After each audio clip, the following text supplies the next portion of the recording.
The Purpose of Driven Life, hidup yang digerakkan oleh tujuan, ditulis oleh Pastor Rick Warren, Gembala Sidang Saddleback Church di Lake Forest, California. Bukunya itu sangat terkenal sekali dan sudah sampai tahun 2006 bukunya sudah laku terjual 30 juta kopi. Buku yang sangat bagus yang menceritakan mengapa saya ada di dunia ini. Mengapa kita ada di dunia ini? Salah satu tulisan dia, salah satu alasan dia mengapa kita ada di dunia ini. Yang salah satu yang mau saya bicarakan pagi hari ini kepada kita, bahwa kita dibentuk Tuhan untuk melayani Dia. Nah, saudara-saudara, paling tidak pagi hari ini kita akan merenungkan 3 hal. Apa yang kita perlukan untuk melayani Tuhan? Apa yang perlu kita ketahui? Bagaimana melayani Tuhan itu? Yang pertama, saudara-saudara, melayani Tuhan itu adalah sebuah kehormatan. Yang setuju dengan saya katakan amin. Amin. Melayani Tuhan adalah sebuah kehormatan. Saudara-saudara, ada banyak jabatan-jabatan di dunia ini tentu yang baik. Saya tidak membeda-bedakan itu. Tapi ketika seseorang dipercaya oleh Tuhan untuk melayani Tuhan, itu sebenarnya adalah sebuah penghormatan buat kita. Siapa sih kita ini? Kita adalah orang berdosa yang untuk terima anugerah Tuhan saja sebenarnya nggak pantas. Karena kita begitu jahat, nggak pantas untuk terima keselamatan. Tapi karena kemurahannya, karena kebaikannya, Dia menyelamatkan kita. Dia memberi dirinya untuk mati, menebus kita. Lalu kita juga dipercayakan Tuhan untuk menjadi kawan sekerjanya Tuhan. Bukankah itu sesuatu yang luar biasa? Bukankah itu sesuatu yang hebat, sesuatu yang besar?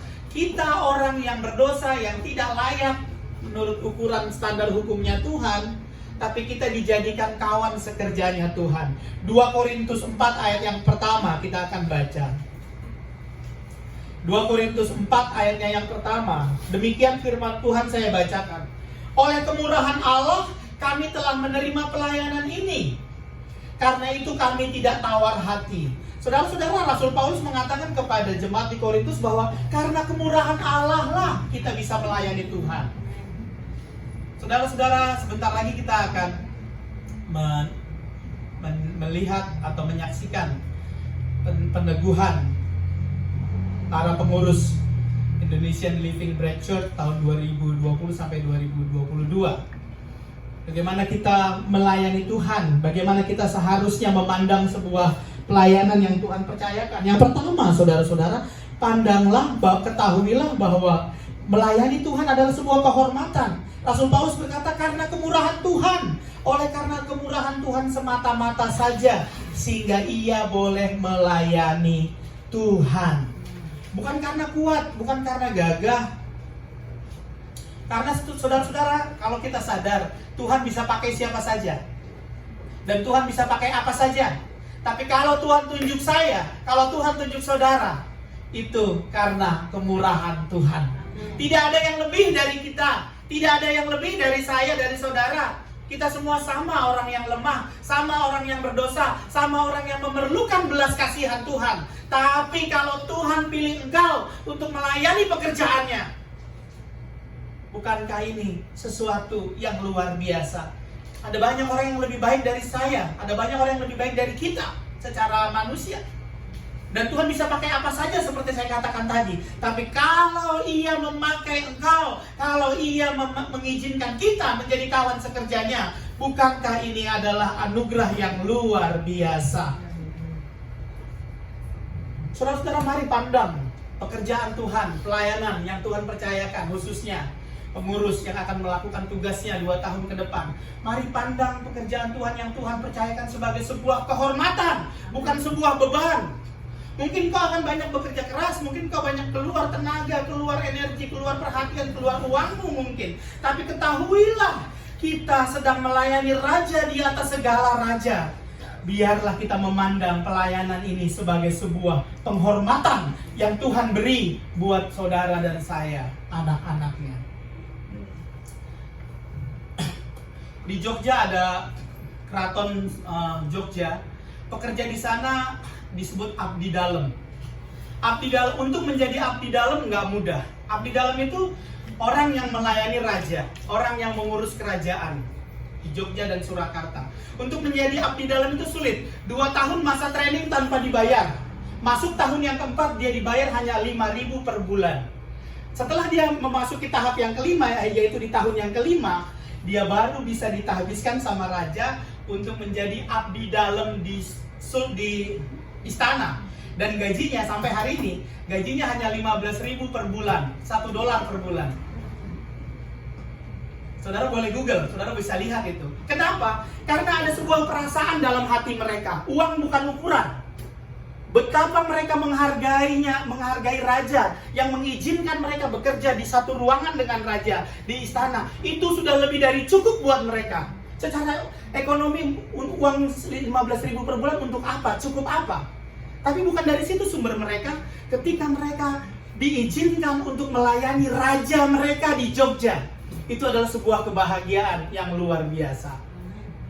Dan kita diberikan kepercayaan untuk melayani raja di atas segala raja, Yesus Kristus Tuhan. Bukankah itu sesuatu yang luar biasa? Kita menjadi kawan sekerjanya. Saudara-saudara dikasih oleh Tuhan, pada satu hari ada seorang pengkhotbah yang cukup besar di negeri ini, bahwa namanya William Carey. William Carey ini adalah bapak misionaris yang disebut sebagai bapak misionaris dunia modern. Dia dikirim ke India, dia melayani di sana bertahun-tahun.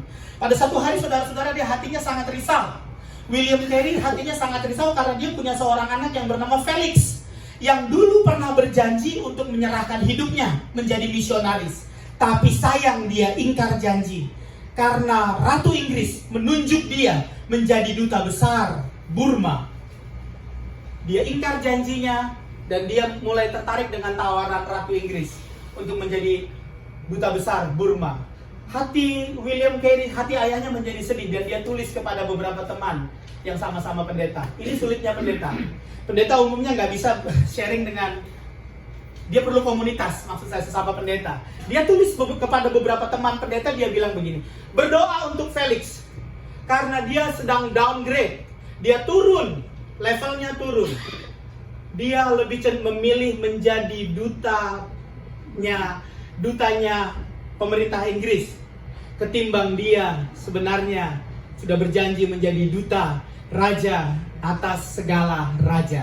William Carey memandang pelayanan itu sebagai sesuatu yang baik.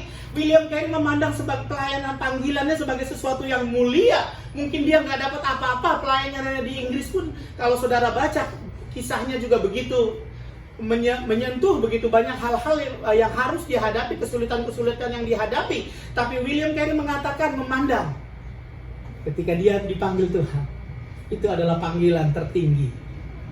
Menjadi dutanya Kristus itu adalah panggilan yang tertinggi buat dia. Yang pertama, saudara-saudara, mari pandanglah tugas dan pelayanan kita sebagai sebuah kehormatan yang dari Tuhan. Yang kedua, saudara-saudara, mari buka Alkitab kita dalam Lukas pasal 17 ayat yang ke-10. Sekali lagi, Lukas pasal yang ke-17 ayat yang ke-10. Saya bacakan. Demikian jugalah kamu, apabila kamu telah melakukan segala sesuatu yang ditugaskan kepadamu, hendaklah kamu berkata, kami adalah hamba-hamba yang tidak berguna. Kami hanya melakukan apa yang kami harus lakukan. Ini perkataan Tuhan Yesus. Waktu itu Tuhan Yesus memberi contoh kepada mereka, murid bagaimana punya sikap yang rendah hati begitu. Lalu Tuhan Yesus memberikan contoh kepada mereka tentang seorang pekerja, orang yang bekerja di ladang. Lalu tuannya suruh, tuannya nggak perlu berterima kasih. Dulu saudara-saudara, manusia itu bisa diperdagangkan. Ada budak, ada perbudakan, ada istilah perbudakan. Kalau seseorang telah beli budak, dan budak itu hidupnya di tangan yang pembeli. Kalau saya punya budak, maka hidupnya budak itu, hidup matinya di tangan saya. Dan dia akan melakukan tugas untuk saya. Dan karena dia telah melakukan tugasnya, saya tidak perlu mengucapkan terima kasih. karena dia budak, dia milik saya. Mengerti ya? Itu budaya Yahudi saat itu. Nah, ini yang mau Tuhan Yesus pakai. Kisah ini yang mau Tuhan Yesus pakai, sehingga di ayatnya yang sebelumnya, saudara lihat di ayatnya yang ke-8 dan ke-9, Tuhan Yesus berkata begini.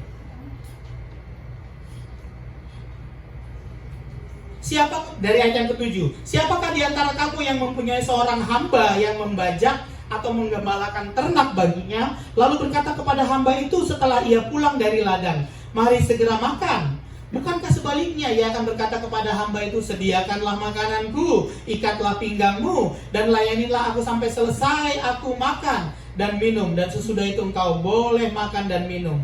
Adakah ia berterima kasih kepada hamba itu karena hamba itu telah melakukan apa yang ditugaskannya kepadanya? Saudara-saudara dikasih oleh Tuhan. Yang kedua, saudara-saudara, ini yang perlu kita pahami. Yang kedua, ketika kita melayani Tuhan, biarlah kita melayani dengan kerendahan hati. Bahwa kita ini hamba. Kita ini hamba. Kalau kita sadar kita ini hamba, hambanya Tuhan. Kita yang telah dibeli dari maut, kita yang telah dimenangkan dari maut, yang seharusnya kita binasa, tapi kita diambil oleh Tuhan, dibeli oleh darahnya, dan kita menjadi miliknya Tuhan. Saudara-saudara dikasih oleh Tuhan, kalau saudara di Jakarta, di sini kita nggak punya pembantu ya. Di Indonesia kita mungkin punya pembantu ya. Biasanya tuan-tuan di Indonesia itu cukup baik-baik. Ada pembantu yang kalau makan ke restoran semeja dengan dia. Ada pembantu yang kamarnya juga bagus dikasih ya. Saudara mengerti maksud saya ya? Bagaimana kita memperlakukan orang lain itu pantas. Tapi kalau Alkitab zaman dulu dan orang Yahudi zamannya Yesus hidup, ada perbudakan seperti itu, bahwa Tuhan nggak perlu bilang terima kasih. Itu hamba capek setengah mati, banting tulang di ladang, waktu dia pulang Tuhan hanya suruh dia siapin makan. Seharusnya kan pembantu itu bilang, Tuhan sabar dulu dong, tunggu sebentar lagi lah 10 menit. Gerah nih, masih gerah, hari-hari gini panas, tunggulah. Biar saya kipas-kipas dulu 10 menit. Nggak ada. Iya, mereka hanya siapkan. Dan setelah dia siapkan, Tuhan pun nggak perlu berkata terima kasih, bukan? Saudara-saudara, ini sebuah gambaran bagaimana hidup kita ini adalah seorang hamba. Punya sebuah kerendahan hati, bahwa kita adalah seorang hamba. Saudara-saudara, ada seorang pendeta yang cukup terkenal di Amerika ini, di El Moody, seorang penginjil terkenal di dunia di akhir tahun 1800-an.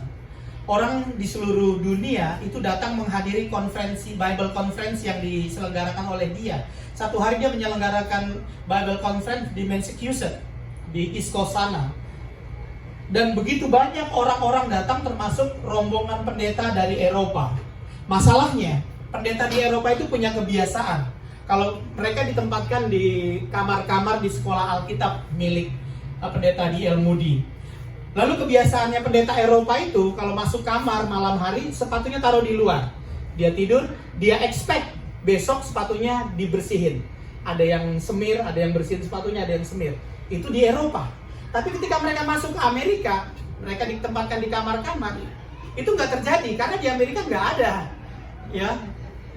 Tapi karena dia mau tahu budaya Eropa, dia risau. Aduh, gimana ini pendeta-pendeta yang datang dari Eropa? Dia lihat di sepanjang hallway asrama yang diberikan untuk pendeta-pendeta itu, dia lihat sepatu-sepatu itu di luar. Waduh, harus lakukan sesuatu. Dia panggil murid-murid sekolah teologianya, sekolah Alkitabnya, dia ceritakan ini. Tapi nggak ada satupun yang berinisiatif, ya udah Pak, saya yang lap. Nggak ada, semuanya diam. Akhirnya setelah murid-muridnya pergi, malam-malam, tengah malam, dia ambil karung besar, dia ambil itu sepatu-sepatu, dibawa ke kamarnya. Dipikirnya nggak ada orang yang lihat. Ini pendeta besar. Kalau saudara search nama di El Moody, itu pendeta yang sangat berpengaruh di Amerika akhir tahun 1800-an. Jadi waktu dia ambil itu ke kamarnya, dia mulai lap-lap dan dia mulai semir. Dia pikir nggak ada orang yang lihat. Betapa kagetnya orang ketika dia diinterupsi, ada orang temannya. Karena teman dekat, dia mungkin biasa buka pintu tanpa harus lama-lama mengetuk. Sahabatnya diceritakan, tiba-tiba buka pintu dan dia kaget, dia lihat itu pendeta sedang lap-lap dan semir sepatu. Itu apa yang kamu lakukan? ini budaya orang Eropa katanya. Akhirnya temannya itu ikut bantu, dan temannya itulah yang cerita dan tulis ini dalam bukunya, dalam kisahnya. Seorang pendeta yang kita nggak sehidup di zaman gitu ya. Kalau saya bilang Billy Graham, mungkin saudara tahu, mungkin saudara bisa bayangkan. Kita nggak bisa bayangkan, kayaknya abstrak. Tapi saudara percaya saja lah apa yang saya ceritakan gitu ya. Ya karena kita nggak hidup sejamannya, saudara nggak tahu, kecuali kalau saudara Google atau saudara periksa. Nah, jadi dia mau melakukan sesuatu yang nggak lazim di zaman itu buat masyarakat Amerika khususnya, tapi dia lakukan. Sehingga temannya itu yang akhirnya mempublikasikan. Ada sebuah kerendahan hati, saudara-saudara. Melayani Tuhan perlu. Karena kecenderungan manusia umumnya mau menonjolkan diri. Kecenderungan manusia umumnya orang lain mengenal apa yang dia, mengetahui apa yang dia lakukan. Kecenderungan manusia maunya kita itu diakui apa yang saya lakukan, dihargai. Ketika nggak dihargai, dia bisa marah. Contoh dari keteladanan kerendahan hati yang sempurna ada dalam diri Yesus. Dia datang dari sorga, anak Allah, penguasa sorga. Dia tinggalkan semua untuk menjadi hamba. Setia, mati, bahkan mati di kayu salib. Contoh keteladanan yang sempurna kita dapat dari Tuhan Yesus. Siapa kita? Kadangkala kita, kalau kita nggak ditegur saja kita marah.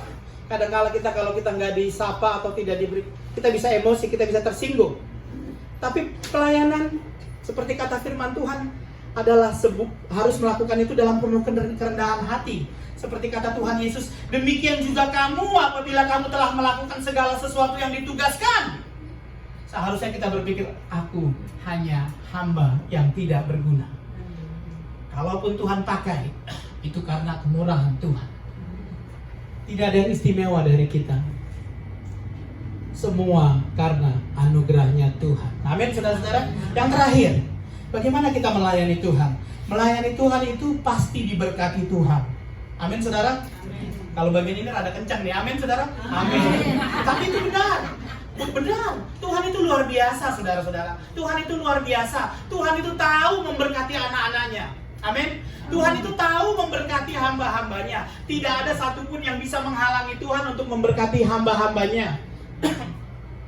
Di padang gurun 40 hari orang Israel harus berjalan di padang gurun. Mereka nggak punya ladang untuk ditanami. Tapi keadaan tidak bisa menghalangi Allah memberkati hamba-hambanya. Dia turunkan roti dari sorga. Itulah roti hidup, itulah mana. Maksud saya itulah mana. Roti hidup itu Kristus, maafkan saya. Itulah mana yang Tuhan turunkan.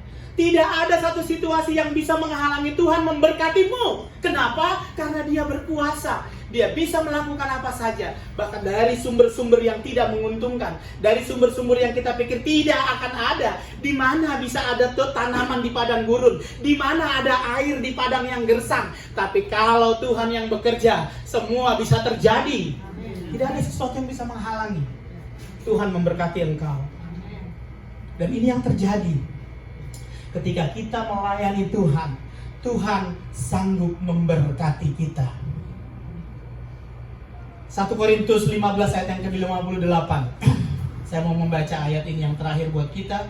1 Korintus 15 ayat yang ke-58. Demikian firman Tuhan.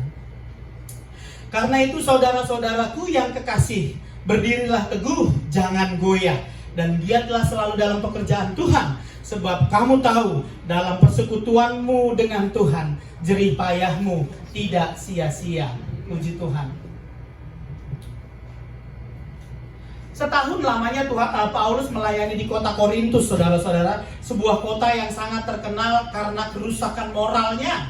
Nggak lama Rasul Paulus ada di Korintus, hanya setahun menurut catatan. Dan setelah Paulus pergi dari kota itu, dia menulis surat kepada mereka untuk memberikan semangat supaya mereka nggak kecewa, supaya mereka tidak merasa bahwa kesaksian mereka itu kok nggak berguna di tengah-tengah masyarakat yang rusak moralnya. Rasul Paulus mau menguatkan mereka bahwa apa yang mereka lakukan untuk Tuhan itu pasti berdampak. Apa yang mereka lakukan untuk Tuhan itu pasti berguna. Itu pasti mendatangkan kebaikan. Itu kira-kira latar belakang 1 Korintus pasal yang ke-15. Jadi saudara-saudara, Rasul Paulus mau meyakinkan mereka bahwa apa yang mereka perbuat untuk Tuhan tidaklah sia-sia. Bahkan kelak Tuhan akan datang kembali dan maut ditelan dalam kemenangannya. Itu 2 Korintus pasal yang ke-15. 1 Korintus pasal yang ke-15 ayat yang ke-58. Yang selanjutnya yang dia katakan, hai maut, di manakah sengatmu? Hai maut, di manakah kemenanganmu? Itu ayat selanjutnya dari yang saya baca tadi. Rasul Paulus mau mengingatkan jemaat di Korintus, jangan engkau susah, jangan engkau menjadi merasa tidak berguna begitu, karena sesungguhnya apa yang engkau perbuat untuk Tuhan, kecil atau besar, itu mendatangkan kemuliaan bagi Tuhan dan Tuhan perhitungkan. Saudara-saudara dikasih oleh Tuhan, melayani Tuhan jangan karena uang, jangan karena motivasi berkat. Setuju? Sebab kalau saudara motivasinya uang, saudara akan cari gereja yang bisa bagi-bagi uang sama saudara. Betul? Gereja yang mungkin bisa kasih fasilitas dan sebagainya. Kalau itu yang kalau itu yang memotivasimu. Kalau itu yang memotivasi kita, saya pikir sangat-sangat menyedihkan. Sebab yang memotivasi Tuhan untuk datang ke dunia itu karena cinta. Dia cinta kita. Dia mengasihi kita, dia tidak ingin kita binasa. Itu yang memotivasi Tuhan. Seharusnya juga apa yang bisa kita lakukan untuk Tuhan, seharusnya juga hal yang sama, yaitu cinta kasih kita. Memang tidak pernah sebanding, memang tidak akan pernah sama apa yang bisa kita lakukan untuk Tuhan. Tapi seharusnya yang memotivasi kita adalah cinta kasih. Tuhan pasti memberkati anak-anaknya yang mengasihi dia. Dia tidak akan tutup mata. Saya percaya betul, pekerjaan Tuhan pasti dicukupi Tuhan. Saya percaya betul. Kenapa? Ini pekerjaan dia. Dia pasti memberkati pekerjaannya. Mungkin saudara melihat masih sederhana. Indonesian Living Preacher ini sangat sederhana sekali. Ya, saya akan kata. Tapi Tuhan yang disembah di tempat ini adalah Tuhan yang hidup. Tuhan yang saudara percaya adalah Tuhan yang dahsyat. Tuhan yang menggerakkan saudara untuk pergi melayani dia adalah Tuhan yang hebat, yang tidak bisa dihalangi oleh apapun juga. Dan dia sanggup memenuhi apa yang kau perlu. Itu janji firman Tuhan. Dan itu pasti digenapi. Kalau engkau datang kepada Tuhan, engkau melayani Tuhan dengan sungguh, dengan hati yang tulus, dengan kerendahan hati, dengar baik-baik firman Tuhan. Tidak ada yang bisa menghalangi Tuhan memberkatimu. Karena dia sangat-sangat menghargai orang-orang yang mengasihinya, orang-orang yang melayaninya. Tuhan pasti perhatikan. Satu hari Napoleon Bonaparte, seorang jenderal Prancis yang sangat terkenal, dia hebat dalam berperang. Dunia gemetar kalau mendengar pasukan Napoleon mau datang menyerang. Mereka nggak banyak. Prancis itu bukan negara besar, penduduknya nggak banyak, tapi sangat kuat di masa itu. Kalau musuh-musuhnya mendengar nama Napoleon Bonaparte mau datang, gemetar. Satu hari, Napoleon sedang ada di kuda. Entah kenapa, kudanya itu ngamuk. Dia ada di atas kuda itu, kereta kuda itu, dan dia sangat-sangat terancam hidupnya karena kalau jatuh mungkin dia bisa patah tulang atau mati begitu. Tiba-tiba ada seorang prajurit berpangkat paling rendah. Biasanya tentara itu, prajurit itu dari pakaiannya ketahuan jabatannya apa, mengerti maksud saya? Tiba-tiba prajurit yang berpangkat paling rendah itu dia langsung loncat ke atas kereta kuda dan dia berusaha menenangkan kuda itu, mengontrol kuda itu, dan kuda itu jadi berjalan dengan tenang. Jenderal Napoleon sangat senang karena nyawanya terselamatkan. Dia langsung bilang begini, itu sebenarnya pangkatnya private. Private itu bukan pribadi, tapi sebuah jabatan kemiliteran paling rendah. Mungkin kalau di Indonesia prajurit atau apa ya, atau kopral. Kalau kopral lebih tinggi lagi. Ada kopral Jono begitu, bukan? Tapi bukan kopral Jono. Ini private, namanya nggak disebut. Jadi itu pangkat yang paling rendah. Waktu private itu bisa kendalikan kuda itu dan selamatkan jenderal, jenderal langsung bilang begini, thank you kapten. Maksudnya apa? Pada saat itu juga dia naik pangkat dari prajurit paling rendah jadi kapten. Apa yang tidak bisa dibuat oleh jenderal saat itu? Ketika sang prajurit mengutamakan hidup jenderalnya, ketika sang prajurit mengutamakan tuannya, maka tuannya pun tahu bagaimana membalas. Hari itu juga prajurit paling rendah langsung jadi kapten. Saudara-saudara dikasih oleh Tuhan, jangan hitung-hitungan sama Tuhan. Kalau engkau mengasihi Tuhan, engkau berkorban bagi Tuhan, engkau sesungguhnya sedang membalas kebaikannya Tuhan. Engkau tidak sedang berbuat baik kepada saya, kepada gembalamu, kepada hamba-hamba Tuhan di sini atau pelayan. Bukan. Engkau sedang melakukan penghargaanmu kepada Tuhan. Ketika engkau mengingat cinta kasihnya yang besar, lalu engkau digerakkan oleh Tuhan untuk melakukan sesuatu bagi dia, engkau sesungguhnya sedang mengucapkan terima kasih kepada dia dalam hidupmu. Dan apa yang tidak bisa Tuhan buat dalam kehidupan kita kalau kita mengutamakan Tuhan. Saudara-saudara dikasih oleh Tuhan, kiranya renungan firman Tuhan pagi hari ini boleh menguatkan kita, mengingatkan kita kembali. Layani Tuhan, ini adalah pekerjaan yang mulia, yang terhormat, yang luar biasa, yang karena kemurahannya. Layani Tuhan dengan kerendahan hati, ya. Ini selalu perjuangan dalam hidup kita. Sulit memang, tapi bukan tidak mungkin. Kenapa? Karena Roh Kudus memampukan kita untuk kita belajar dari Roh Kudus, dituntun dalam kerendahan hati. Dan ketahuilah ketika engkau melayani Tuhan, maka kita menerima berkat yang dari Tuhan. Puji Tuhan. Mari kita berdoa. Tundukkan kepala, kita berdoa bersama-sama. Kami berterima kasih kepadamu Tuhan, karena rahmat dan kebaikan-Mu bagi kami, memperdengarkan isi hati-Mu buat kami umat-Mu. Kami bersyukur buat kebaikan-Mu. Tuhan, tolong setiap kami, kadangkala kami lupa akan firman-Mu. Betapa Engkau mengasihi kami, betapa Engkau memuliakan kami, betapa Engkau menghormati kami, menjadikan kami kawan sekerja-Mu. Siapakah kami Tuhan? Tapi karena kebaikan-Mu saja Engkau mengizinkan kami boleh bersama-sama melayani Engkau. Terima kasih buat apa yang Tuhan buat. Kami bersyukur, kami berterima kasih.